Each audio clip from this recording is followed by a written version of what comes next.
ને એ બધું કરે છે એના ઉપર તો કેટલી આવી જાય એમ. એટલે એનો અર્થ એ કે આ this is one type of voting જેવું, રાઈટ? હા, બસ બસ એવું એવું એવું. હા, એમ. એટલે આપણને એ પણ આઈડિયા આવે ને, તમે ખાલી લોકોનો મત જ જાણવા કરો છો, અથવા લોકો શું લોકોને જણાવવા કરી રહ્યા છો કે આ હું આવું વિચારું છું, તમે લોકો મને ફેવર કરો છો કે નહીં, એમ. હા, પછી બહુ પેલું થાય ત્યારે એ લોકો કઈ ધ્યાન પર લે હા, એ ટોપિક ને. બરાબર બરાબર. સારી રીતની ઇન્ક્વાયરી કરશું, વકીલોને જ એક બે જણને પૂછશું એટલે ખ્યાલ આવે. હવે આ ઓલી છોકરીને ત્યાં આગળ નથી ઓસ્ટ્રેલિયામાં, તો એના માટે એ લોકો કેટલી વાર પિટિશન કરીને બધું કર્યું ને બધાના વોટ્સ લીધા ને. ના, એટલે હવે કે છે રત્નસુંદર મારા સાહેબ એવું બોલ્યા હશે કે એમણે તો બે ત્રણ વાર કરી છે એમ. એટલે આપણે ખ્યાલ આવે. તમે એમને પૂછવા જશો એમ પૂછવાના જવું છે કરવાની. એવું કંઈ થશે ને તો કરશું. તમે આ બાબતમાં સપોર્ટ કરતા હો તો તમે તમારા નામ એક કાગળ ઉપર સહી કરીને લખીને આપો. કારણ કે જૈન મહાત્મા, જૈન અને હિન્દુ બંનેના પંચાંગ માટે આ પિટિશન કરવી છે. ખાલી જૈની તો છે નહીં, એટલા માટે. સનાતનની તો છે નહીં ખાલી. આપણા વાળા પાછા કરી આપવા જોઈએ. એટલે તો આ સનાતનના મુદ્દે તો ચલાવવું જ છે ને, ભલે ને જૈન ના કરે તો જાય. સનાતનના મુદ્દે તો આગળ વધે ને વાત. જૈનમાં એટલે એ લોકોના મહત્વને તમારે લઈ. હા, એટલે એ પછી શંકરાચાર્ય સુધી પહોંચશું બધા. હા, બસ એ તમારે હા, જે જેને તમને કીધું ને કે છેલ્લે ટાઈમ સુધી યાદ કરતા હતા ને એ બધાને એમની ટીમ એ લોકોની ટીમ વર્કથી થાય ને તો એ લોકોના મર્મો સુધી તો પહોંચે. હા, બસ એ જ પડશે. हाँ चल आगे। पहला उद्देश्य शतक 7वां शतक शुरू हो गया है, उसका 10 उद्देशक है पहले में, उस 7वें शतक में। आहार, वीरति, स्थावर, जीव, पक्षी, आयुष्य, अणगार, छद्मस्थ, असंभृत और अन्य युथिक। इस प्रकार से 10 टॉपिक है यहाँ। और 10 टॉपिक में सबसे पहला है आहार। आहार और अनाहार, खास करके उसकी बात की है। जीव आहार कब करता है, जीव अनाहारी कब होता है? तो जीव प्रथम समय में जीव कभी आहारी होता है, कभी नहीं होता है, बराबर? जीव जहाँ जन्म लेने के लिए जा रहा है, या जीव जहाँ से शरीर छोड़ रहा है, तो पहले समय में तो वो आहारी भी हो सकता है, अनाहारी भी हो सकता है। दूसरे समय में भी कोई आहारी होते हैं, कोई आहारी नहीं होते, क्योंकि अगर दूसरे ही समय में उसने जन्म ले लिया तो वो वहाँ पे आहार लेगा। लेकिन कोई जीव तीसरे समय में जन्म लेता है, जो तीसरे समय में जन्म लेगा वो भी कभी आहारिक होगा, कभी नहीं होगा। लेकिन चौथे समय में नियम से आहार लेता है, बराबर? क्योंकि जीव कहीं भी जाना हो 4 समय से ज़्यादा समय नहीं लेता, इसीलिए चौथे समय में पहुँचते ही जीव आहार कर लेगा। समझ में आया? हाँ हाँ हाँ, आओ।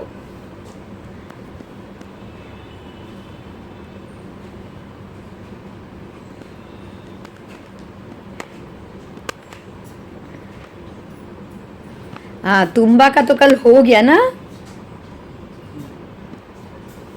मिट्टी के हांडे की तो बात कल हो गई थी।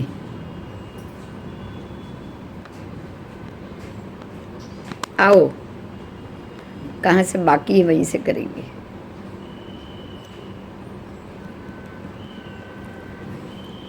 सुप्रत्याख्यान, दुष्प्रत्याख्यान, यहाँ से बाकी है, बराबर? बराबर। हाँ, तो दूसरा उद्देश्य है सुप्रत्याख्यान, दुष्प्रत्याख्यान। कोई पुरुष कहता है मैंने सारे सर्वभूत प्राण सत्व के वध का प्रत्याख्यान किया है, समझिए। तो क्या वो प्रत्याख्यान सुप्रत्याख्यान है या दुष्प्रत्याख्यात है? अगर आप सारे भूत प्राण सर्व जीवों के सत्वों के वध का प्रत्याख्यान करोगे तो वो अच्छा होगा या बुरा होगा? परमात्मा कहते हैं गौतम, जो पुरुष कहता है मैंने सर्व प्राण सर्व सत्व के वध का प्रत्याख्यान किया है, तो ये उसका कभी सुप्रत्याख्यान होता है, कभी दुष्प्रत्याख्यान भी हो जाएगा। तो भगवान ऐसा क्यों? अगर ऐसा कोई कहेगा कि मैंने सर्व प्राण का वध का प्रत्याख्यान किया है तो वो अच्छा ही होना चाहिए ना। हाँ या ना? हाँ हाँ, वो अच्छा ही होना चाहिए, लेकिन भगवान मना कर रहे हैं। क्यों? क्यों? तो भगवान कह रहे हैं, गौतम, जो पुरुष कहता है मैंने सर्व प्राण, सर्व सत्व, सर्व जीव भूत का वध का प्रत्याख्यान किया है, अगर उसे ये पता हो कि ये जीव है, ये अजीव है, अगर जिसे ये ज्ञाति नहीं है कि ये जीव है, ये अजीव है, ये त्रस है, ये स्थावर है, और इस प्रकार से सारे प्राण सर्व सत्व के वध का प्रत्याख्यान, तो वो सुप्रत्याख्यान नहीं होता, वो दुष्प्रत्याख्यान होता है। समझ में आ रहा है? देखिए, ये ऐसे तो आपको पता हो या नहीं पता हो, आपने उसका प्रत्याख्यान किया तो आपको पुण्य मिलना चाहिए कि नहीं? मिलना चाहिए। मिलना चाहिए। लेकिन आपको पता ही नहीं कि जीव किसे कहते हैं, और आपने प्रत्याख्यान कर लिया तो उसका पुण्य आपको कुछ नहीं मिलता है। भगवान मना कर रहे, आपको पता होना चाहिए कि मैंने क्या जो किया है वो क्या किया है।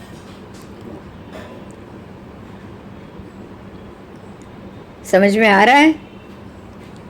हाँ, आपको ये पता होना चाहिए कि जीव किसको कहते हैं, स्थावर में जीव है कि नहीं, इसमें जीव है कि नहीं, इस तरह से ये स्थावर है, ऐसे उसके प्राण सब आपको मालूम होना चाहिए। अगर मालूम हो और सर्वसत्व का आप वध का प्रत्याख्यान करो तो ही वो सत प्रत्याख्यान है। अगर आपको पता ही नहीं है कि ये सब क्या है और आप ये प्रत्याख्यान ले रहे हो तो वो दुष्प्रत्याख्यान हो जाएगा, सत प्रत्याख्यान नहीं। इस प्रकार से वह दुष्प्रत्याख्यानी ये कहता है मैंने सर्व प्राण सर्व सत्वों के वध का प्रत्याख्यान किया है, तो वो सत्य नहीं बोल रहा है, वो झूठा बोल रहा है। वो झूठा बोल रहा है ना। देखिए यहाँ क्या है, समझने की बात है। अगर आपने ऐसे प्रत्याख्यान तो ले लिया और आपको पता ही नहीं स्थावर जीव कौन है, आप वो क्रिया कर रहे हो तो स्थावर जीव तो मर रहे हैं, तो बोलो आपने प्रत्याख्यान ले लिया और आप स्थावर जीव को मार रहे हो क्योंकि आपको पता ही नहीं है। तो नियम लेके किसी को मारना ज्यादा पाप लगेगा कि नहीं?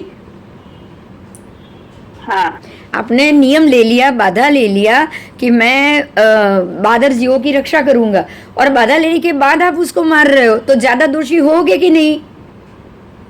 होंगे। हाँ, इसीलिए पता नहीं है और आप नियम ले रहे हो ना, वो सबसे ज्यादा दुष्प्रत्याख्यान होगा। भगवान ये कह रहे, समझ में आया? हाँ, क्योंकि आप मृषावाद बोल रहे हो ना, तो आपको मृषावाद का पाप लगेगा। किसका लगेगा? विषावत का। आपको मृषावाद का लगेगा। आप सत्य भाषा नहीं बोल रहे हो, तो वो मृषावादी मनुष्य तो खाली पाप, वो तो आप हिंसा तो कर ही रहे हो, ध्यान दीजिए, हिंसा तो कर ही रहे हो, ऊपर से मृषावाद भी कर रहे हो, तो असंयत भी हो गए आप। हाँ, आप अब असंयत हो गए, अवीरत हो गए, अतीत के पाप कर्म के प्रतिहनन नहीं करने वाले हुए, बराबर? नया पाप कर्म बांध रहे हो।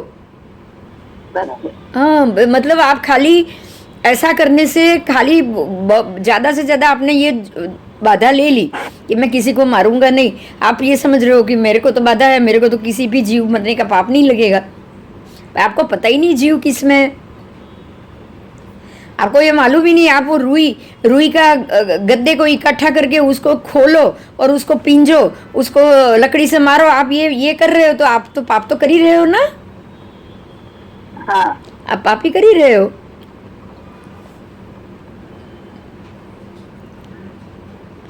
ठीक है, तो अविरत अतीत और पाप कर्म का प्रतिहनन नहीं करने वाले, भविष्य में पाप कर्म का प्रत्याख्यान नहीं करने वाले होते हो, और काई की आदि क्रिया से युक्त संवृत एकांत दंडक एकांत बाल भी होते हो। आप बिल्कुल एकांत हो, एकांत बाल हो, आपको पता ही नहीं है। आपने सिर्फ इतना जान लिया कि मुझे किसी को मारना नहीं है, पर किस किस को नहीं मारना है वो तो पता ही नहीं है। तो आप जो क्रिया कर रहे हो उसमें तो बहुत सारे मर रहे होंगे ना। तो आप ये कहोगे कि अरे मैंने सर्व प्राण सर्व सत्व के वध का प्रत्याख्यान किया है, और उसको ये पता भी है कि ये जीव है, ये अजीव है, ये त्रस है, ये स्थावर है, तो ही वो सब प्राणों का रक्षा कर पाएगा, बराबर? बराबर। हाँ, नहीं तो वो रक्षा ही नहीं कर पाएगा। तो आप बाधा लो और रक्षा ना कर पाओ, ये तो ज्यादा अशुभ हो गया। ठीक है, आपको सर्व प्राण सर्व सत्वों के बारे में पता होना बहुत जरूरी। और अगर नहीं पता है और आप कह रहे हो नहीं मैं तो किसी प्राणी को नहीं मार रहा हूँ, तो आप मिथ्याभाषी हो, आप असत्य बोल रहे हो। बाकी आपका कर्म तो आप रोज ये कर रहे हो। तो आपको क्या क्या पता होना चाहिए, ध्यान दीजिए, क्या क्या मालूम होना चाहिए आपको। सर्व प्राण सर्व सत्वों के प्रति जीव क्या है क्या नहीं है, कौन से जीव जीवित है, वो सब पता होना चाहिए। बराबर। बराबर। 3 योग के मामले में पता होना चाहिए, मन योग, वचन योग, काय योग, वो भी बराबर। फिर 3 करण के मामले में संयत होने चाहिए आप, तीनों करण, और उसमें संयत होने चाहिए, संयमी होने चाहिए आप, व्रत वाले होने चाहिए, अतीत के पाप कर्म से प्रतिहनन करने वाले, मतलब पाप कर्म नहीं करना है ऐसी इच्छा वाले होने चाहिए, और भविष्य के पाप कर्म का प्रायश्चित कर पाओ ऐसी भी इच्छा वाले होने चाहिए। समझ में आया? तो मतलब ये सब का ज्ञान हो तो ही वो काम का है ना। और ज्ञान ही नहीं है और आपने बाधा ले ली और आप जीवों को मार रहे हो, तो मतलब आप अभी तो झूठ भी बोल रहे हो, तो आपको एक और पाप चढ़ रहा है आप पे, मिथ्यात्व का एक और चढ़ रहा है। चलो, इसीलिए ये प्रत्याख्यान जो ये कहता है कि मैंने सर्व प्राणों की वध का प्रत्याख्यान किया है, उसका प्रत्याख्यान सुप्रत्याख्यान तब होगा जब उसे नॉलेज होगा, जानकारी होगी। ठीक है? तो यहाँ भगवान ये कह रहे कि ऐसा बोलने वाला अच्छा प्रत्याख्यान भी कर सकता है, बुरा भी कर सकता है। बराबर, दोनों कर सकता है ना? कर सकता है। हाँ, वो दोनों कर सकता है। ठीक है, आओ प्रत्याख्यान के कितने प्रकार हैं। अब ये आपने प्रत्याख्यान के मामले में जाना, अब प्रत्याख्यान के प्रकार बता रहे हैं। मुख्य 2 प्रकार, कितने? मूल गुण प्रत्याख्यान, उत्तर गुण प्रत्याख्यान। ये मूल गुण प्रत्याख्यान क्या है बोलो, किसी को मालूम है? कोई बता पाएगा मूल गुण प्रत्याख्यान क्या है? इजी है, बोलो। ये संस्कार में गुथाएलू है वो। नहीं, मूल गुण और उत्तर गुण किसमें ये भेद पता है आपको? अभी बोलूंगी, अभी याद आ जाएगा। मूल गुण के 8 भेद हो तो उत्तर गुण के 156 भेद। बोलो क्या चीज है ये?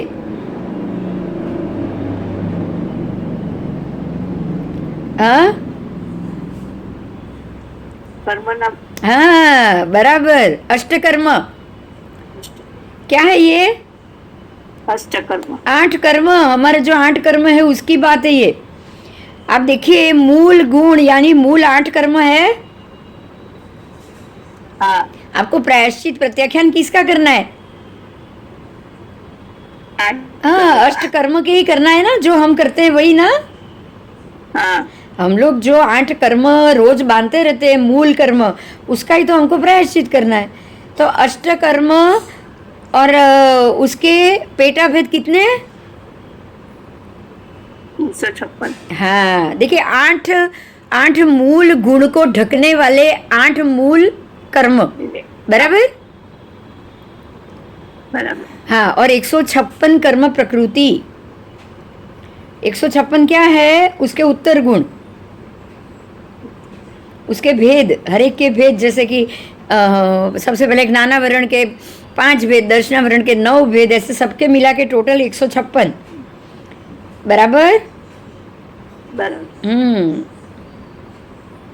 तो आज अभी आप ये जानोगे मूल गुण प्रत्याख्यान और उत्तर गुण। प्रत्याख्यान यानी प्रायश्चित, प्रायश्चित के 2 भेद, एक है मूल गुण प्रायश्चित और दूसरा है उत्तर गुण प्रायश्चित। बराबर। बराबर। अब आपको जो भी कर्म दिखे, या मूल गुण हो या उत्तर गुण, आप चाहते हो मुझे कुछ नहीं करना है, लेकिन ये पॉसिबल नहीं है, आपसे कुछ ना कुछ तो कर्म होना ही होना है। पॉसिबल है? बताओ। नहीं। आप ये सोचो कि मुझे नहीं, पाप नहीं करना है, मैंने प्रायश्चित ले लिया, लेकिन आपको कर्म तो करना ही पड़ेगा ना।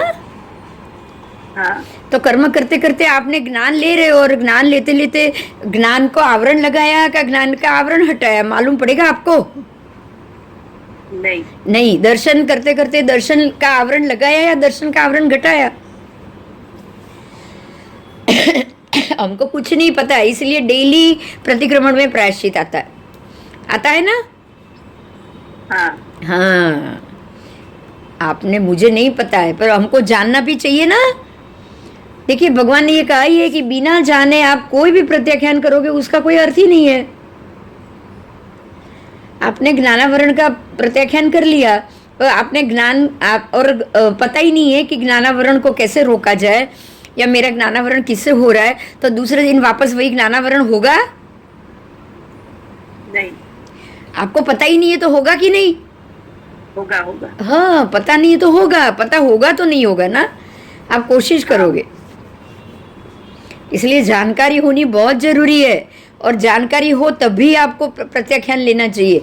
बिना जानकारी प्रत्याख्यान लोगे तो वापस मिथ्यात्व लग जाएगा। आओ, तो अब आपको यहाँ मूल गुण और उत्तर गुण दो बात आई, ठीक है? दो प्रकार के बताए हैं, मूल गुण और उत्तर गुण। तो अब पहले आया मूल गुण, तो मूल गुण के भी दो भेद। कितने? दो भेद। मूल गुण के भी दो भेद, ठीक है?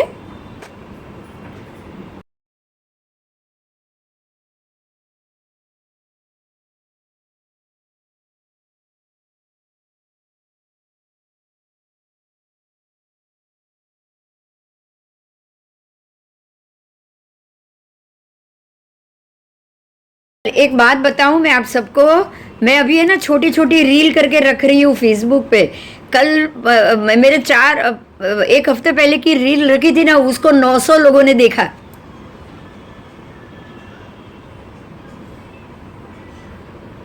सुन रहे हो सब? हाँ। कल 900 लोगों ने देखा वो छोटी रील। बोलो, आयुष्य कर्म। इसलिए अभी मैं छोटी छोटी रील भी फेसबुक पे रख रही हूँ। आप लोगों को मिले तो उसको भी फॉरवर्ड करते रहना। हाँ। हाँ, तो आपके ग्रुप में भी वो जाएगी तो सब लोग देख पाएंगे। मूल गुण प्रत्याख्यान के दो भेद, सर्व मूल गुण, देश मूल गुण। कैसे?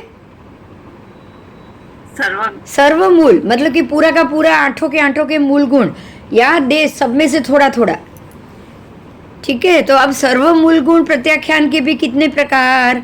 सर्व मूल गुण के भी 5 भेद। आप ये ना, सबके एक के अंदर से एक भेद निकलते आएंगे। भगवती सूत्र तो इसीलिए तो महान बोला गया है कि हर एक के अंदर भी डीप कितना पड़ा है वो आपको बताता है। बराबर? बराबर। हाँ, तो सर्व मूल गुण प्रत्याख्यान के कितने भेद? उसके 5 भेद। कितने? 5 भेद। तो सर्व मूल गुण, अगर आपको सर्व मूल गुण उसका अगर आपको प्रत्याख्यान किया है तो आपको कहाँ से ध्यान रखना चाहिए? तो सबसे पहले स्थूल प्राणातिपात। कहाँ पे? स्थूल प्राणातिपात। बराबर? तो स्थूल प्राणातिपात विरमण, उससे विरमना, फिर स्थूल मृषावाद विरमण, झूठ बोलने से विरमना, तीसरा स्थूल अदत्तादान विरमण, उससे विरमना, अरे सॉरी, स्थूल नहीं, सर्व, संपूर्ण रूप से सर्व। तो हम सर्व मूल गुण का देख रहे हैं, तो सर्व प्राणातिपात विरमण। क्या? सर्व प्राणातिपात विरमण। उसके बाद सर्व मृषावाद विरमण। बराबर? पूरा का पूरा कुछ भी, थोड़ा भी झूठ नहीं बोलना है, बिल्कुल झूठ नहीं बोलना है। तीसरा सर्व अदत्तदान विरमण। सर्व अदत्तदान, दूसरे की पड़ी हुई कोई भी चीज को नहीं उठानी। फिर सर्व मैथुन विरमण, सर्व प्रकार से मैथुन विरमण। और 5वां है सर्व परिग्रह विरमण। तो ये सर्व विरमण आया सर्व मूल गुण प्रत्याख्यान। तो ये श्रवण संघ में आएगा, श्रवणों के लिए। हाँ। बराबर? श्रवण, अगर ये 8 प्रकार की जब वो दीक्षा लेंगे साधु भगवान, तो ये 8 प्रकार के सर्व मूल गुण के प्रत्याख्यान लेते हैं। अब क्लियर हुआ आपको कि भगवान जब दीक्षा लेते हैं, सब भी जो भी दीक्षा लेते हैं वो क्या लेते हैं? बोलो, आप बोलो, कोई अपनी भाषा में बोलो, क्या लेते हैं वो? विरमण, पंच,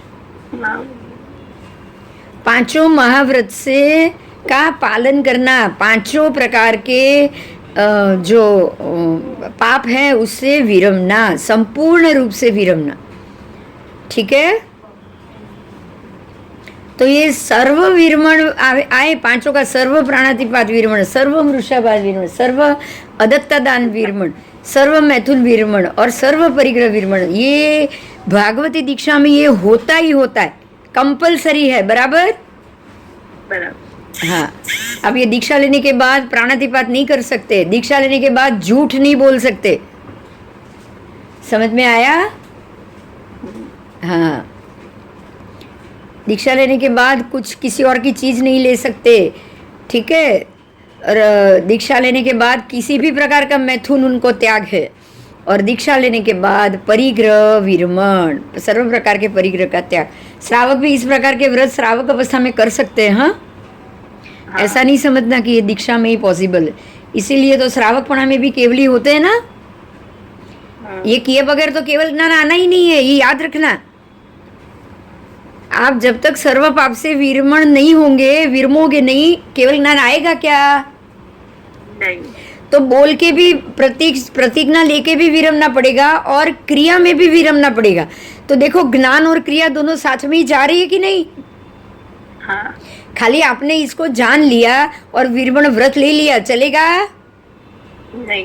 क्रिया में भी आना पड़ेगा ना। हाँ। हाँ, तो ज्ञान और क्रिया हमेशा साथ में जाएगी। अगर सम्यक ज्ञान है तो ही आपकी क्रिया सम्यक हो पाएगी। सम्यक ज्ञान ही नहीं है तो क्या क्रिया आपकी एक भी सम्यक होगी? नहीं। एक भी जीव की रक्षा हो पाएगी? बताओ, अगर पता ही नहीं है तो। नहीं। नहीं नहीं नहीं नहीं। बराबर? कोई प्रश्न है? समझ में आ गया ये? हाँ। हाँ, सबको आ गया? आज तो सब लोग है, बहुत अच्छी बात। आज सब आए, बहुत अच्छा लगा नहीं? हाँ। चलो, अब उसके बाद उत्तर गुण, सर्व उत्तर गुण प्रत्याख्यान। अब आपको हमने सर्व मूल गुण तो कर लिए, अब आएगा उत्तर गुण। पहले उत्तर गुण, उसके भी दो भेद, एक है सर्व उत्तर गुण, दूसरा है देश उत्तर गुण। बराबर? बराबर। हाँ, पहले सर्व उत्तर गुण और दूसरा है देश उत्तर गुण। आओ, तो सर्व उत्तर गुण में क्या आएगा?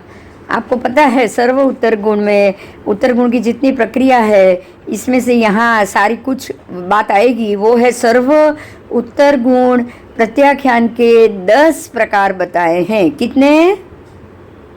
10 प्रकार। 10 प्रकार। 10 प्रकार कौन कौन से हैं? तो अनागत, अतिक्रांत, कोटि सहित, नियंत्रित, साकार, अनाकार, परिमाणकृत, निरवशेष, संकेत और अध्वा। इस प्रकार से 10 प्रकार से आप प्रत्याख्यान करते हो। अब ये ध्यान रखो कि हम जो प्रत्याख्यान है, सर्व मूल गुण प्रत्याख्यान, कितने प्रकार से कर सकते हैं आप? ये 10 प्रकार से कर सकते हो। 10 प्रकार से। तो इसकी प्रत्याख्यान 10 प्रकार से ये कर्म होता है, तो 10 प्रकार से ही 10 के 10 प्रकार में प्रत्याख्यान आएगा ना? हाँ।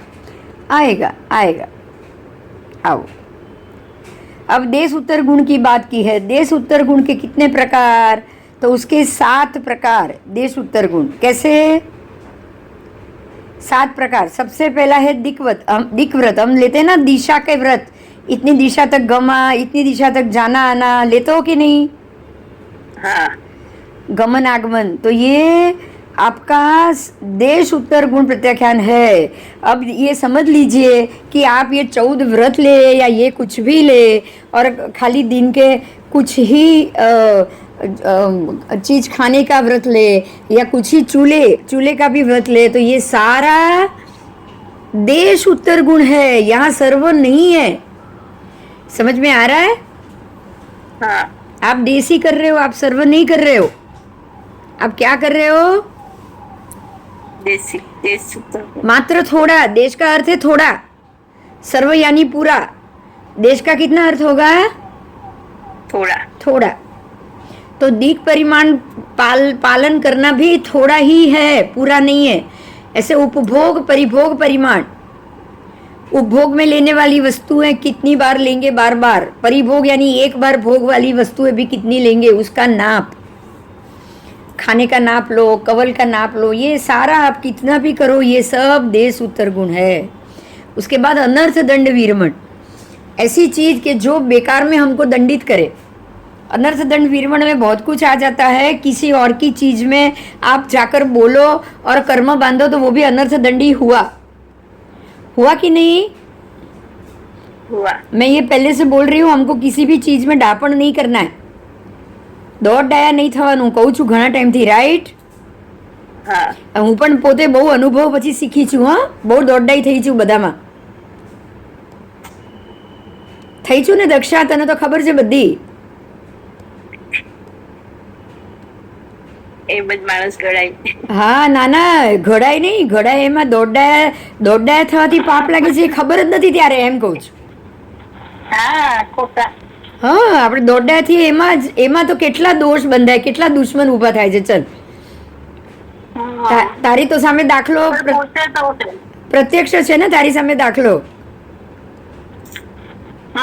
કેટલા બધા દુશ્મન અત્યારે બી આપણા બેઠા છે, બોલ. દોડડાયા થયા એમાં ના હસવું આવ્યું સાચે, પણ હવે મને હસવું આવે, બોલ કે આ અક્કલ પહેલા કેમ નથી ચાલી? કારણ વગર લોકોને સલાહ આપવા જતી હતી સામેથી, એટલે એને દોડાયું કહેવાય. કારણ વગર કહેવા જાવ ને એને દોડાયું કહેવાય. સમજાય છે? હા, કારણ વગર સલાહ આપવા જઈએ એટલે દોડાયા, કે તમને કોણ કહેવા આવ્યું? હા, દોડાયા જ બોલું છું.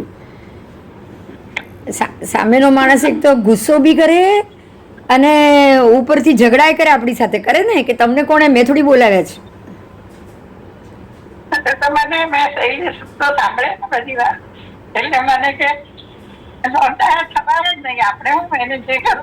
ના, પણ સાચી જ વાત છે, દોડાયા નહીં થવાનું. કારણ કે દોડાયા થવાથી થાય છે શું? અનર્થ દંડ વીરમણ છે. આ અનર્થ દંડ છે તમને મળતો. આપણા છોકરાઓને ના પાડી છે ને. હા, તો કારણ વગર દંડ મળે છે કે નહીં? હા, બસ. હા, ના, કેમ?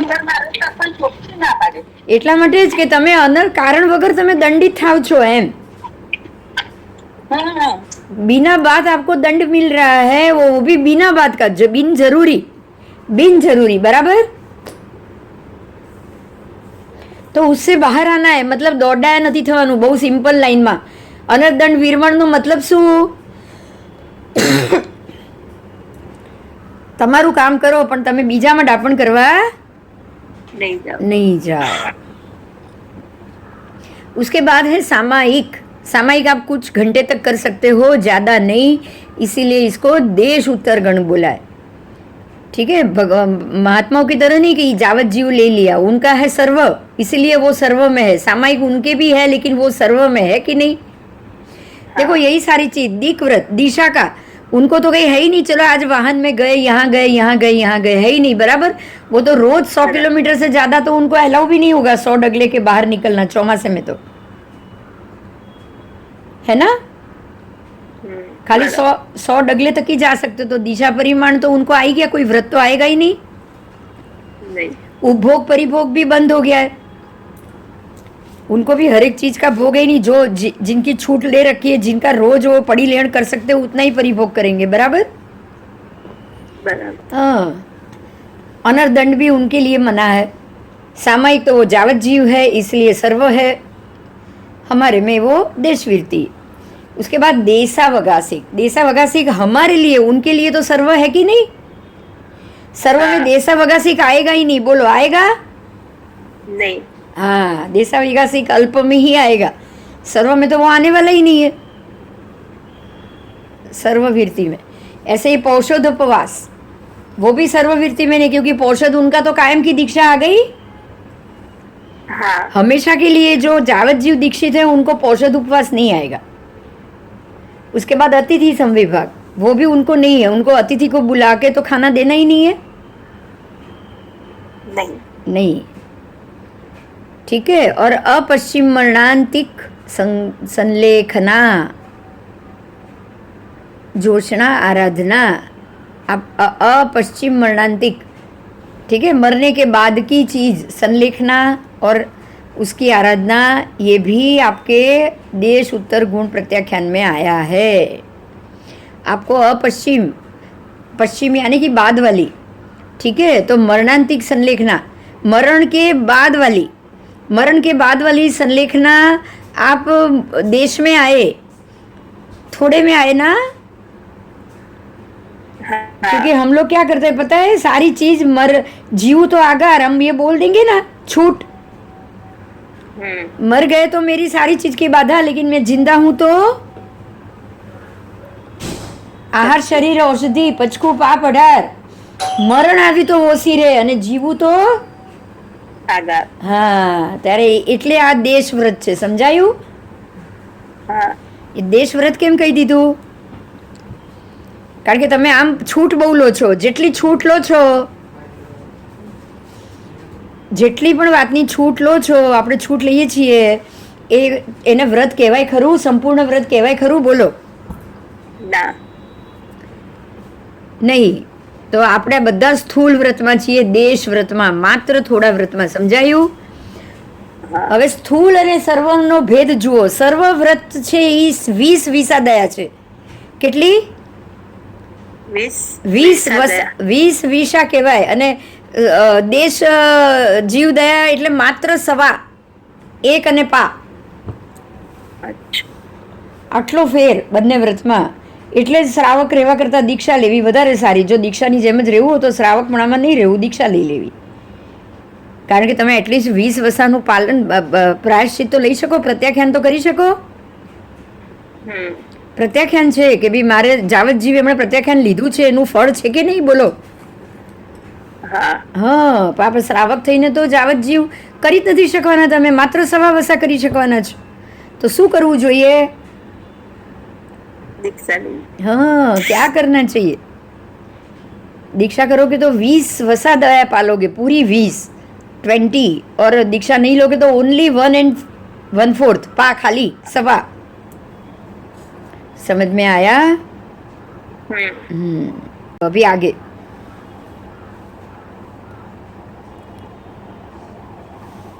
तो ये आपने 7 प्रकार जान लिया देश उत्तर गुण प्रत्याख्यान का. देश उत्तर गुण प्रत्याख्यान का मतलब ही है कि आप बिल्कुल थोड़े मात्रे में प्रत्याख्यान करो, देश मात्र, यानी कि खाली 1.25 विसा तो देश ही हुआ ना 20 के सामने. हाँ, 20 के सामने 1.25 वर्षा खाली देश होगा, इतना ही छोटा. आओ.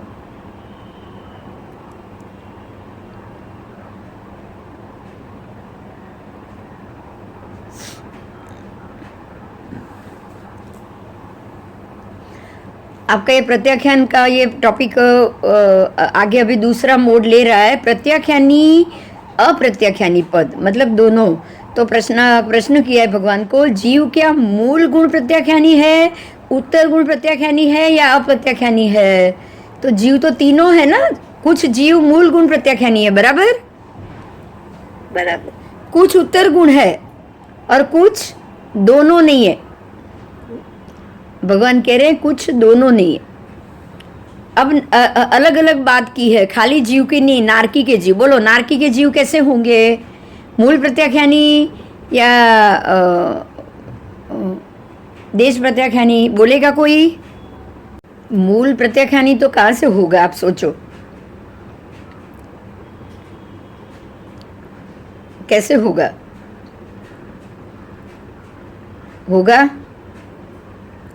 मूल प्रत्याख्यानी का मतलब ही सर्ववीरती है.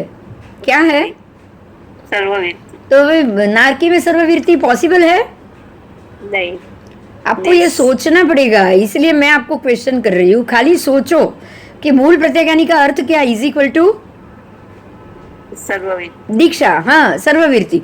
तो क्या नारकी में सर्ववीरती पॉसिबल है? नहीं. अच्छा, चौरिंद्रिय में पॉसिबल है? नहीं. नहीं. फिर बे इंद्रिय में? नहीं. अच्छा, एकेंद्रिय में? नहीं. निगोद में? निगुण में हो सकता। मूल प्रत्याख्यानी। नहीं नहीं नहीं। हाँ, और देवों में? देव में भी नहीं। હા બસ બસ આવી હવે શકે. હવે હવે સમજાયું તો મજા આવી ને? हाँ हाँ, કેમ કે क्यों क्यों मूल प्रत्याख्यानी का अर्थ ही है दीक्षा, सर्ववीरती। वीरती है, आप देखिए इसमें वीरती है, व्रत है, वीरती और व्रत। तो नरक में ना दीक्षा है और ना ही देवलोक में दीक्षा है, तो वहां के दोनों पंचेंद्रिय को सर्ववीरती तो पॉसिबल ही नहीं है, तो मूल गुण प्रत्याख्यानी तो हो ही नहीं सकते। नहीं। समझ में आ रहा है ना? हाँ तो नरक के जीव मूल प्रत्याख्यानी, मूल गुण प्रत्याख्यानी नहीं है, बराबर। वो तो उत्तर गुण प्रत्याख्यानी भी नहीं है। आपकी और मेरी तरह क्या वो व्रत ले सकेंगे? नहीं। बोलो। देखिए, उनको सम्यक दर्शन वमन किए बगैर तो एंट्री भी नहीं है, बराबर। बराबर। तो सम्यक दर्शन वमन किए बगैर एंट्री भी ना हो, मतलब कि आप मिथ्यात्वी बन के ही अंदर जा सकते हो, तो फिर कहाँ से उनको उत्तर गुण प्रत्याख्यान भी होगा? बराबर। बराबर। वो तो सारे के सारे अप्रत्याख्यानी है। बस इतना फर्क है कि जिनको सम्यक दर्शन था उनको अंदर जाने के बाद वापस आ जाएगा, क्योंकि वो था, इसलिए नया तो नहीं मिल पाएगा ना। नहीं। हाँ, मतलब वो मूल गुणी प्रत्याख्यानी तो वो तभी हो सकते हैं उत्तर गुणी कि जब वो वहां सम्यक दर्शन पा सकते, क्योंकि सम्यक दर्शन पाना तो उत्तर गुण प्रत्याख्यान वाले को ही है। उत्तर गुण प्रत्याख्यान का मतलब ही है अवीरती सम्यक दृष्टि, बराबर, देशवीरती। उत्तर गुण का क्या मतलब? देश प्रत्याख्यान ना। हाँ तो देश प्रत्याख्यान देशवीरती को होगा कि नहीं? होगा। देशवीरती को होगा। अब नारकी के जीव देशवीरती भी तो नहीं है ना, व्रत पचखंड ले सकते क्या उधर? नहीं। उनको कोई जाके व्रत पचखंड दे सकते? नहीं। नहीं। इसीलिए नारकी के जीव अप्रत्याख्यानी है, ठीक है। और मैं तो कहूंगी देव के भी जीव अप्रत्याख्यानी होने चाहिए, बराबर। बराबर। बराबर। तो चौरेंद्रिय तक, निगोद, एकेंद्रिय, बेंद्रिय, तेन्द्रिय, चौरेंद्रिय, सारे चौरेंद्रिय जीवों तक यही बात आएगी कि वो अप्रत्याख्यानी है, ठीक है। पंचेंद्रिय और तिर्यंश योनि के मनुष्य और मनुष्य, पंचेंद्रिय, तिर्यंश योनिक और मनुष्य, उसमें ये हो सकता है कि वो प्रत्याख्यानी हो भी सकते हैं, नहीं भी हो सकते हैं, बराबर। हाँ, या फिर वो अगर हो सकते तो उत्तर गुण भी हो सकते हैं और मूल गुण भी हो सकते हैं। हेलो। तो देखिए, अभी यहाँ भी देखिए, ये तिर्यंश की बात आ रही है।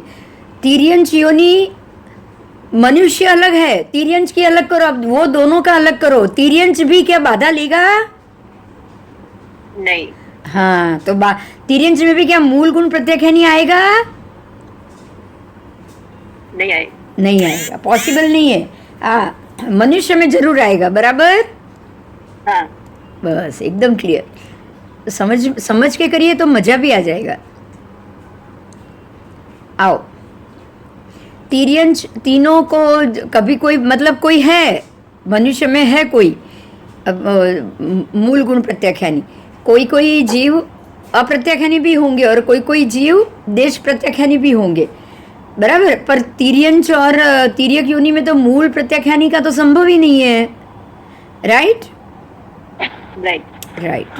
હેલો. हाँ हाँ આપણે આ સિરિયલ્સ હોય ને हाँ એ લોકોને અમુક વ્રત નિયમો તો પાળી શકે ને. પાડી શકે, પણ એ લોકોને પહેલા તો મને આને વ્રત નિયમ જ કહેવાય, એમને તિર્યંશમાં ક્યાંથી ખબર પડે? કેમ કે ઓલા શેઠના ત્યાં ગાયો હતી ને, એ રહી દેવલોકમાં ગઈને વ્રત નિયમ પાળીને, हाँ અને અઢી દિવસની બહાર પણ અમને તો સર એમ કીધું કે એ લોકો બધા જાતિ સ્મરણ જ્ઞાન થઈ જાય ને એટલે નિયમો પાડે, ખાલી એક જ ન કાઢી શકે. હા, પણ એ તો જાતિ સ્મરણ જ્ઞાન થયા પછી ને. હા હા એના પહેલા તો નહીં ને. ઓકે. હા, એટલે એ તો સમ્યક અને દ્રષ્ટિ. ઓલી કૃષ્ણની ગાયો દેવલોકમાં ગઈ ચોવિયાર કરતી હતી હા, ને પણ એટલે બધું એ તો કરતી હતી. સમ્યક દ્રષ્ટિ હોય તો જ, નહીં તો નહીં. સમજાયું? હા, સમ્યક દ્રષ્ટિ હોય તો જ, બાકી તો હા. પણ મૂળ ગુણ તો આવશે જ નહીં, ઉત્તર ગુણ આવશે. હા એટલે ઉત્તર ગુણ આવે ને. હા, પણ મૂળ તો ન જ આવે ને. મૂળ તો ના આવી શકે ને, એમ કહું છું. બરાબર. જો હવે સાંભળ, ભગવાન શું કહે છે એ સાંભળજે. पंचेंद्रिय तिर्यंच योनि जीवों में सबसे अल्प मूल गुण प्रत्याख्यानी है. भगवान ने क्या कहा? जो पंचेंद्रिय तिर्यंच है, पंचेंद्रिय तिर्यंच, उसमें सबसे अल्प मूल गुण प्रत्याख्यान, સર્વથી અલ્પ. જેમ કે ચંડ કૌશિકના આવ્યું જાતિ સ્મરણ જ્ઞાન અને એણે જાવત જીવ પછાણ લઈ લીધા, તો એ 15 દિવસમાં તો એનો દેહ ત્યાગ થઈ ગયો. હા અનશન કર્યું અને એને દેહ ત્યાગ કર્યો, તો એ સબસે અલ્પમાં આવ્યું કે નહીં? હા આવું કોઈ કોઈ જ હોય, બધા નહીં. અને उत्तर गुण प्रत्याख्यानी उससे असंख्यात गुणा अधिक. मतलब तिर्यंच योनि में मूल गुण प्रत्याख्यानी होंगे, पर वो सर्व से अल्प प्रमाण में होंगे. मूल गुण उत्तर गुण प्रत्याख्यानी उससे ज़्यादा होंगे और अप्रत्याख्यानी तो उससे भी ज़्यादा होंगे. बराबर બરાબર. बराबर. हाँ, अब यहाँ ये ध्यान देना है इस बात पे, यहाँ सिर्फ प्रत्याख्यान आएगा पर दीक्षा नहीं आएगी. समझ में आया? देखिए, अब यहाँ एक और ध्यान दीजिए, एक और बात पे. सर्वथी अल्प मूल गुण प्रत्याख्यानी, अगर वो मूल गुण प्रत्याख्यानी है, अगर कोई तिर्यंच, तो पूर्व भव में उसने दीक्षा ली होगी तभी आएगा ना मूल गुण. હા मैंने मूल गुण लिया है और वो जागृत हुआ जाति स्मरण में, तो ही देखिए सम्यक दर्शन पहले का लिया हुआ हो और तभी आपको सम्यक दर्शन आएगा ना. नहीं तो ऐसे तिर्यंच में सम्यक दर्शन हो सकता है, ये सोचो पहले. નહીં तो ऐसे तिर्यंच में मूल गुण प्रत्याख्यान भी नहीं हो सकता. आप तिर्यंच में हो और मूल गुण को समझ पाओ, ये पॉसिबल नहीं है. बराबर. બરાબર अगर पहले के समझे हुए हो, पूर्व दीक्षा चंड कौशिक में पूर्व में साधु थे वो, હા उन्होंने सर्व गुण लिया था. बराबर. બરાબર और भगवान ने खाली याद कराया है, बुझ बुझ चंड कोशिया. उसका नाम तो चंड कौशिक नहीं था ना, सर्प का. નહીં सर्प का नाम चंड कौशिक नहीं था. परमात्मा ने उसको याद दिलाया कि भाई तू शांत था, हो जा, तू पहले शांत था. तब उसको जाति स्मरण ज्ञान हुआ कि मैंने पहले दीक्षा ली थी और मैं खाली क्रोध के कारण ही मेरी आज 4 भव में ये हालत हुई. तो वो दीक्षा ली थी और सर्वगुण लिया था, इसीलिए वो ले पाया. बात समझ में आ रही है? હા समझ में आ रही है बात?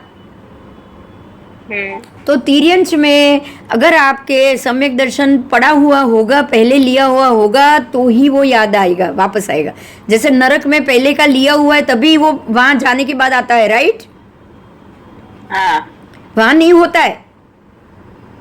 पहली बार का सम्यक दर्शन नरक में नहीं होगा. बराबर. બરાબર हाँ, ऐसे ही तिर्यंच में भी.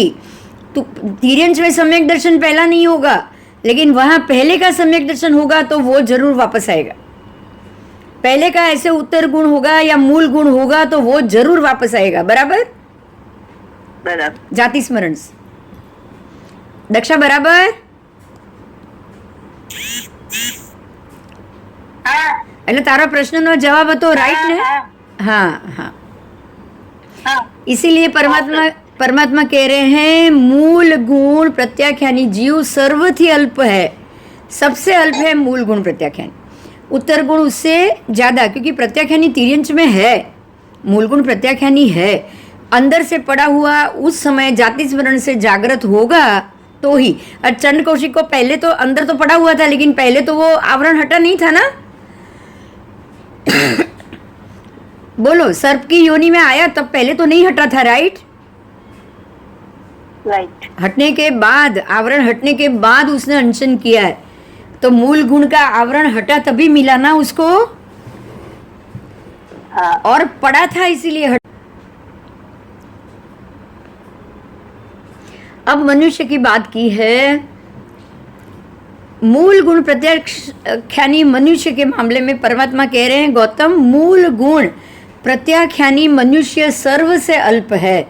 सबसे अल्प कौन है? मूल गुण प्रत्याख्यानी। आप देखेंगे तो पूरी समग्र सृष्टि में देखेंगे तो सबसे अल्प साधु भगवंत है कि नहीं? है। हाँ, सर्व से अल्प साधु भगवंत सभी जीवों में, बराबर। उत्तर गुण प्रत्याख्यानी साधु से थोड़े ज्यादा, वो भी है ना, उत्तर गुण थोड़े ज्यादा। और अप्रत्याख्यानी तो असंख्यात गुण अधिक है कि नहीं? बाकी सारे अप्रत्याख्यानी हो गए मनुष्य। हाँ। हाँ, आओ, अब जीव की बात की है। अब खाली जीव क्या है, आत्मा क्या है? आत्मा की बात की है। क्या आत्मा यानी कि जीव सर्व मूल गुण प्रत्याख्यानी है, देश मूल गुण प्रत्याख्यानी है या अप्रत्याख्यानी है? परमात्मा कह रहे जीव सर्व मूल गुण प्रत्याख्यानी भी है, देश मूल गुण प्रत्याख्यानी भी है और अप्रत्याख्यानी भी है। मतलब आपको जीव में सब प्रकार के जीव मिलेंगे ना? हाँ। भव्य भी मिलेंगे, सर्व मूल गुण प्रत्याख्यानी भी मिले हैं ना सारे। देखो, सिद्ध गति के जीव सर्व मूल गुण प्रत्याख्यानी है। हाँ। अच्छा, बाकी मनुष्य में भी दो प्रकार के हैं, या थोड़े मूल गुण प्रत्याख्यानी और बाकी अप्रत्याख्यानी, है कि नहीं? है। ऐसे ही नारकी की बात है, तो नारकी के जीवों में सर्व मूल गुण प्रत्याख्यानी नहीं है, बराबर। वहां सर्व मूल गुण प्रत्याख्यानी तो है ही नहीं, देश मूल गुण प्रत्याख्यानी भी नहीं है, ठीक है। वह जो जीव है, आप ये सोच लीजिए, अभी देखिए अब फर्क समझ में आ जाएगा। मैं बोल रही हूँ, ध्यान से सुनो। नारकी के जीव में इस देश मूल गुण प्रत्याख्यानी नहीं है, लेकिन तिर्यंच में है। समझ में आया? देवलोक में देश मूल गुण प्रत्याख्यानी नहीं है, लेकिन तिर्यंच में है। बोलो कैसे, क्या कारण?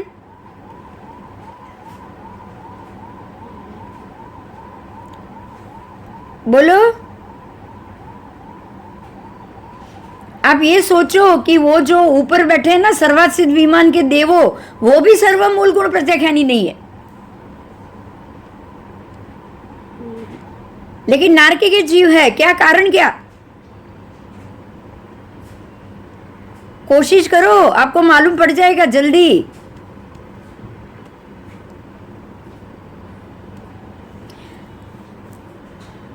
आप सोचो कि तिर्यंच से तो वो वैमानिक देव है, वो जल्दी मोक्ष जाएंगे कि नहीं? जाएंगे। अनुत्तर वाले दूसरे ही भव में मोक्ष जाने वाले, लेकिन वो भी सर्व गुण सर्व मूल गुण प्रत्याख्यानी नहीं है। क्यों? सम्यक तो है ही ना उनको, तभी तो दूसरे भव में मोक्ष जाने वाले। वो कारण नहीं है। कारण बताओ जल्दी, बहुत इंपॉर्टेंट है ये कारण। प्रत्याख्यान का अर्थ क्या है पता है? प्रतिज्ञा। अब प्रतिज्ञा का पालन देव शरीर करेगा या तिर्यंच का शरीर करेगा? तिर्यंच का। क्यों? आयुष्य कर्म। देव का शरीर क्यों नहीं कर सकता, ये सोचो। चलो, देव ने तो विक्रिय शरीर। हाँ, तो आ तो मेन कारण છે। कोई भी प्रतिज्ञा, कोई भी प्रायश्चित औदारिक शरीर के बिना संभव ही नहीं है। समझ में आ रहा है? हाँ। मैंने पहले भी आपको बोला था, याद करो कि नारकी के जीव खाली पाप भोगने के लिए नरक में जाते हैं, और देवलोक में आप खाली पुण्य भोगने के लिए जाते हो। इसीलिए वहाँ आयु भी नियत है, शरीर भी वैसा का वैसा है, शरीर में भी कोई बूढ़ापा या जवानी होती नहीं है। लेकिन तिर्यंच में तो है ना? हाँ। मनुष्य में तो है ना? तो मनुष्य और तिर्यंच जो औदारिक शरीर लेकर आए हैं, उनको ही जाति स्मरण और ये मूल गुण सर्व मूल गुण मिल सकता है, देवों को नहीं। क्लियर हुआ? हाँ हाँ, क्योंकि औदारिक शरीर ही नहीं है, औदारिक शरीर ही प्रत्याख्यान कर सकता है। आज सबसे इम्पोर्टेंट पॉइंट ये, बिना औदारिक शरीर आप किसी भी प्रत्याख्यान का पालन नहीं कर पाओगे, है ना? हाँ हाँ, वो अनशन किया चंड कौशिक ने 15 दिन तक, मुंह अपने बिल में डाल दिया उसने, मुंह को अपने बिल में डाल दिया और शरीर पूरा बाहर, चींटियां विटियां आ रही है उसके शरीर को, बिल्कुल छलनी कर रही है, लेकिन वो हिला तक नहीं। ये सहन शक्ति क्या देवलोक में है? नहीं नरक में है? नहीं।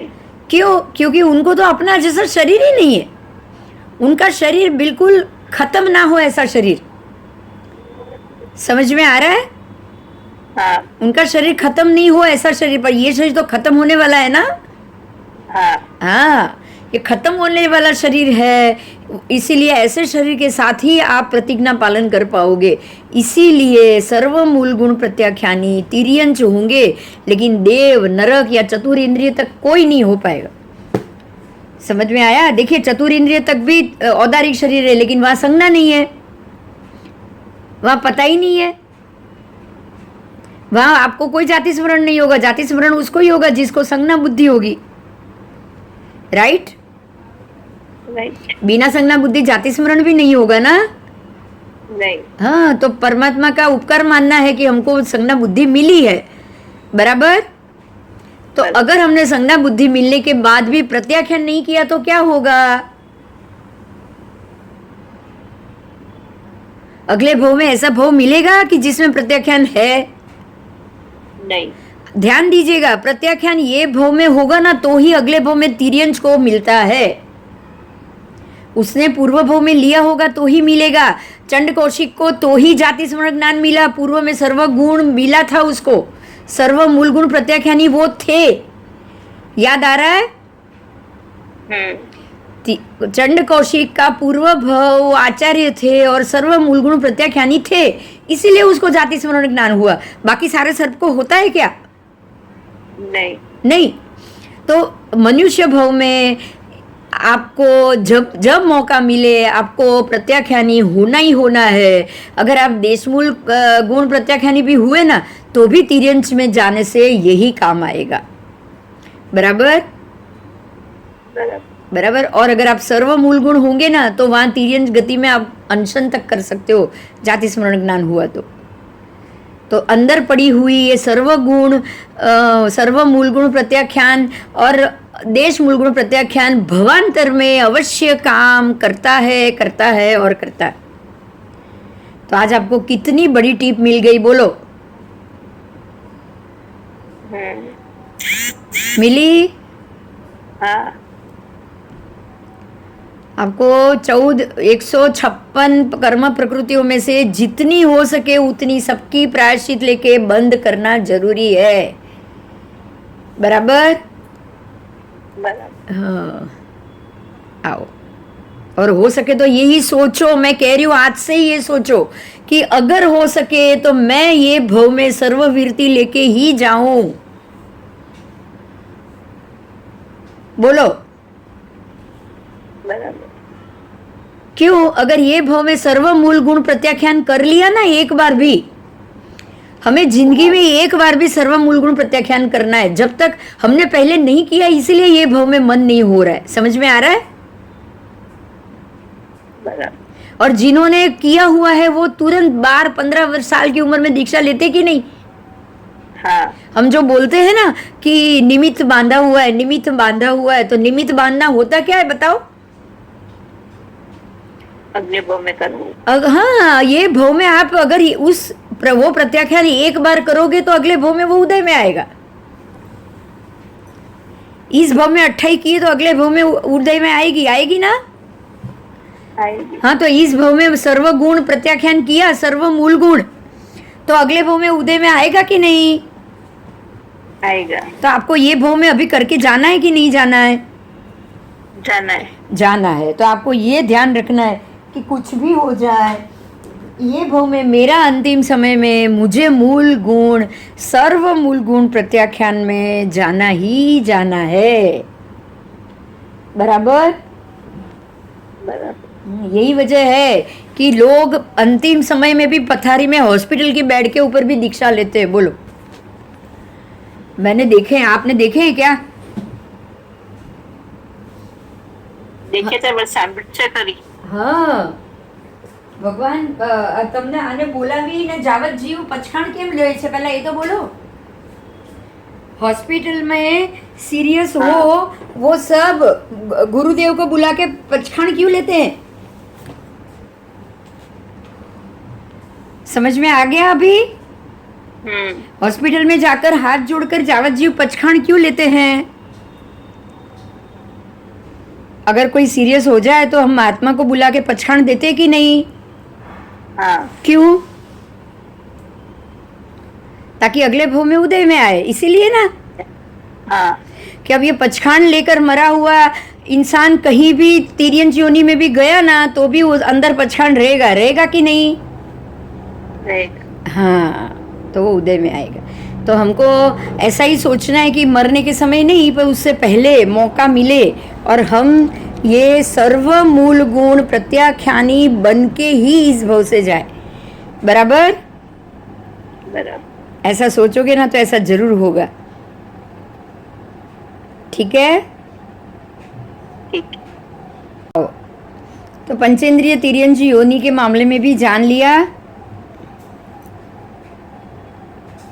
सर्व मूल गुण प्रत्याख्यानी मनुष्य. जीव क्या सर्वोत्तर गुण प्रत्याख्यानी है, देशोत्तर गुण प्रत्याख्यानी है या अप्रत्याख्यानी है? देखिए, सर्वोत्तर का मतलब क्या है और देशोत्तर का मतलब क्या है? तो जीव सर्वोत्तर गुण प्रत्याख्यानी भी है, देशोत्तर गुण प्रत्याख्यानी भी है और अप्रत्याख्यानी भी है. जीव तो तीनों होंगे. बराबर?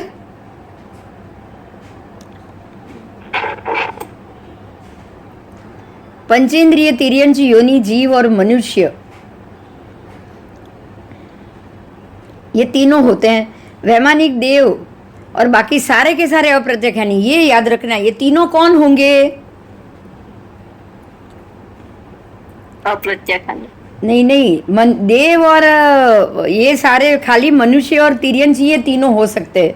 बराबर? औदारिक शरीरी, बाकी वैक्रिय शरीरी सारे खाली अप्रत्याख्यानी. ओके? खाली. अप्रत्याख्यानी है वो ओनली. वो कभी भी प्रत्याख्यानी नहीं होंगे, देव और नारकी. आओ, तो सर्वोत्तर गुण प्रत्याख्यानी भी, देशोत्तर गुण प्रत्याख्यानी और अप्रत्याख्यानी, उसमें से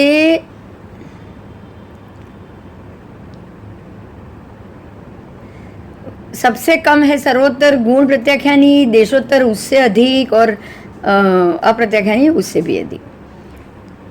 ठीक है? तो जीव क्या संयत है, असंयत है या संयत असंयत दोनों है? तो भगवान कह रहे जीव तो तीनों है भाई, संयत भी है, असंयत भी है और संयत असंयत दोनों भी है. क्योंकि सम्यक दर्शन किसी को है, किसी को नहीं है और किसी को कुछ भी नहीं है. राइट? किसी को आधा आधा भी है, किसी को कुछ नहीं है, तो किसी को आधा आधा भी है कि नहीं? हाँ. तो ऐसे ही जीव प्रत्याख्यानी अप्रत्याख्यानी या प्रत्याख्यान अप्रत्याख्यानी दोनों है. दोनों है ना? कोई कोई जीव संपूर्ण प्रत्याख्यानी है, देश हो तो देश और सर्व हो तो सर्व. कोई कोई तो कोई पचखाण वाले नहीं है और कोई कोई आधे आधे पचखाण वाले भी है कि नहीं? हाँ. हाँ, आधे आधे वाले भी है. छूट ले लेते हैं ना, ये नहीं अभी घर में नहीं खाएंगे लेकिन बाहर जाए तो खाएंगे, ऐसे छूट होती है. वो आधा आधा होता है. क्या होता है? आधा आधा. आओ,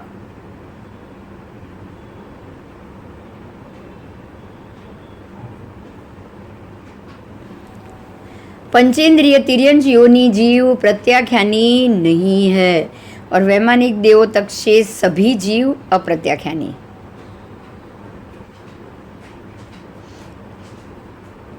यहाँ मनुष्यों की वक्तव्यता पंचेंद्रिय तिर्यन योनि जीव प्रत्याख्यानी नहीं है. ऐसा मना किया है। जीव प्रत्याख्यानी है लेकिन पंचेंद्रिय तिर्यंच प्रत्याख्यानी नहीं है। ओके, हाँ आओ, तिर्यंच में सबसे अल्प प्रत्याख्यानी अप्रत्याख्यानी है, सबसे अल्प। फिर अप्रत्याख्यानी उससे ज़्यादा है, लेकिन तिर्यंचों में प्रत्याख्यानी तो है ही नहीं। देखो यहाँ मना किया हुआ है तिर्यंचों में। देखिए देखिए, यही बात आई वापस, दक्षा ध्यान देना। तिर्यंचों में प्रत्याख्यानी नहीं है, उनको जाति स्मरण ज्ञान होगा तो वो कौन बनेंगे? सर्व मूल गुण प्रत्याख्यानी, बराबर। लेकिन प्रत्याख्यानी प्रायश्चित नहीं ले सकते। अंदर पड़ा है वही जाग गया उतना ही, लेकिन क्या वो प्रत्याख्यान यानी कि प्रायश्चित यानी कि लाओ मैं आज एक प्रतिक्रमण कर लूँ और मैंने जो खाया उसकी माफ़ी मांग लूँ, उतना उनको समझ भी तो आना चाहिए। पॉसिबल है प्रत्याख्यान? बोलो। नहीं, પણ છન્ની પંચેન્દ્રિય તો જે પશુ પંખી ને ખાતા હોય ને એ લોકો ફ્રૂટ ખાવા લાગે છે. પણ એક વસ્તુ સમજ, બહુ ક્લિયર સમજ કે પ્રત્યાખ્યાની તિર્યંચ પંચેન્દ્રિય તિર્યંચ જીવ પ્રત્યાખ્યાની નથી. આ પરમાત્માએ ચોખ્ખા શબ્દમાં કહી દીધું, રાઈટ? પણ પરમાત્માએ એ પણ કીધું કે સર્વ મૂળ ગુણ ઉત્તર ગુણી થઈ શકે છે. વાત સમજાય છે? જો હવે બે, હા, હવે બેનો ભેદ સમજ. મૂળ ગુણ ઉત્તર ગુણીનો અર્થ શું? કે તમારી અંદર એ જાગૃત થાય છે. અને પ્રત્યાખ્યાનનો અર્થ શું? તો કે એ ભવમાં તમે હાથ જોડીને સર્વવીરતી કે દેશવીરતી લો, એ પ્રત્યાખ્યાન. ઓકે ઓકે, ક્લિયર થયું? એ લોકો હાથ જોડીને આજે એ લોકોને કહે તું ચાલો હું તને બાધા આપું છું, તું લે, તો એ નહીં લઈ શકે. પણ અંદર જો ગુણ પડેલો હશે ને, અંદરનો ગુણ, તો એ જાતિ સ્મરણમાં જાગૃત થશે ને એ વસ્તુ ખાવાની બંધ કરશે. અચ્છા, હવે આ લોકો એમ કે છે ને કે ઓચિન પાસે કોઈ દેરાસરમાં પંખીઓ છે ને, એ માંગલિક સાંભળે અને નવકારશીનું પચખાન આપે ને પછી જ ખાય, એના વગર અડે જ નહીં. એ હવે એ લોકોને અંદર ગુણ જાગી ગયો છે, એટલે અચ્છા, અંદરનો ગુણ જાગૃત થયો છે ને, એટલે પહેલા લીધેલું છે, ખબર છે એટલે. પણ એ આ ભાવમાં પ્રત્યાખ્યાની થવું એ એમના માટે શક્ય જ નથી. સમજાય છે? પહેલાનું તમને જાગૃત થાય એ જુદી વાત છે, કારણ કે અંદર એ સંસ્કાર પડેલા છે.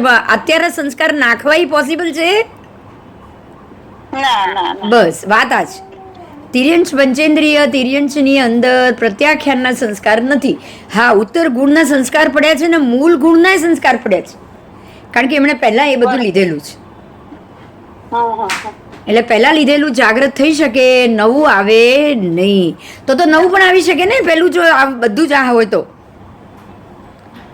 સમજાય છે? હા, પેલું ગુણ છે અને આ કર્મ છે, ક્રિયા છે. એ ગુણ કરી શકે છે પણ ક્રિયા નહીં કરી શકે. પ્રત્યાખ્યાન એ ક્રિયા છે ને, પ્રત્યાખ્યાન એ ક્રિયા છે. એ લોકો ગુણનો ઉઘાડ થઈ શકે પણ ક્રિયાના ઉઘાડ વગર એ લોકોને પ્રત્યાખ્યાની ના કહી શકાય. બરોબર.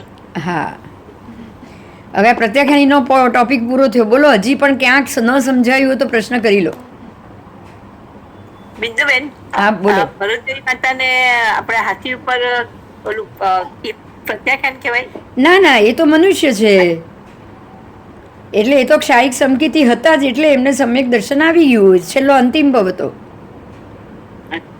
અંતિમ ભાવ જેનો બી હોય એને ક્ષાયિક સમ્યકત્વ સત્તામાં પડેલું ન હોય. હવે ઉદયમાં આવી ગયું. ઉદયમાં આવતા પહેલા સત્તામાં તો પડે ને ક્ષાયિક સમકિત. એટલે આગળના ભાવમાં સત્તામાં પડ્યું હોય, એટલે હવે એ સત્તામાં ક્ષાયિક સમ્યકત્વ આવી જાય ને પછી ઉદયમાં આવે ત્યાં સુધીમાં તો તમારી ભાવ ગણતરી ચાલુ જ છે. એટલે એમાં કંઈ આ પ્રત્યાખ્યાન ને બધું એમાં આવવાનું નથી. એ તો લીધેલું છે ત્યારે તમે પહેલા પ્રત્યાખ્યાન, એ પહેલું બાળ મંદિર છે, પછી તમારું સમ્યક દર્શન આવશે. ક્ષાયિક સમ્યકત્વ એટલે તો લાસ્ટ આવી ગયું તમારું. હવે કે ક્ષાયિક સમ્યકત્વ ત્યારે જ આવે જેને પહેલા પ્રત્યાખ્યાન અને સમ્યક દર્શન આવી ગયું. બરાબર? ક્ષાયિક સમ્યકત્વ તો લાસ્ટ નંબર છે.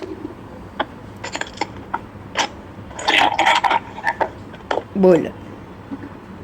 અને ક્ષાયિક સમ્યકત્વ જ્યારે ઉદયમાં આવે ત્યારે તો મનુષ્ય ભવ, ત્યારે તિર્યંશનો ભવ તો આવવાનું જ નથી. ના તિર્યંશપણામાં તો કોઈ કેવલી થયું જ નથી, થઈ પણ નહીં શકે. કારણ કે કેવલી એને જ થાય ને જેને પ્રત્યાખ્યાન હોય. આ ભવનું પ્રત્યાખ્યાન તિર્યંશને ક્યાં મળવાનું જ છે. એટલે બહુ સરસ વાત છે. જો જાણ્યું હતો કે પંચેન્દ્રિય તિર્યંશને મૂળ ગુણ, સર્વ મૂળ ગુણ ખુલી શકે છે, સર્વ ઉત્તર ગુણનો ઉઘાડ થઈ શકે છે, પણ એ પ્રત્યાખ્યાન નથી લઈ શકવાના. સમજાયું? હા બહુ સારી વાત છે.